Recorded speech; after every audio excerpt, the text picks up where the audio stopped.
আসসালামু আলাইকুম রহমতুল্লাহি বারাকাতুহু। শবে বরাতে নির্দিষ্ট কোনো নামাজ নেই।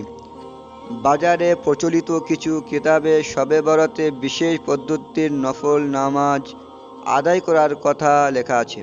কোনো কোনো বেদাতি মহল্লায় মসজিদের ইমাম সাহেবগণ শবে বরাতে মুসল্লিদেরকে সেই সব মনগড়া পদ্ধতির নামাজের নিয়ম বলে দেন।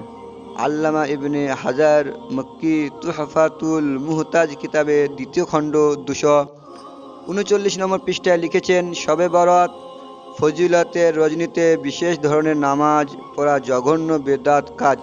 এ সম্পর্কে বর্ণিত হাদিসে মাউজু। কোনো কোনো এলাকায় রজব মাসের প্রথম শুক্রবার রজনীতে মাগরিব ও ইশার মধ্যে সময় 12 রাকাত নামাজ ও শবে বরাতে 100 রাকাত নামাজ পড়ার প্রচলন আছে। ইমাম নববী শরহুল মুহাজ্জাব চতুর্থ খণ্ড 56 নম্বর পৃষ্ঠায় লিখেছেন, এই নামাজটি বেদাত ও জঘন্য গর্হিত আমল।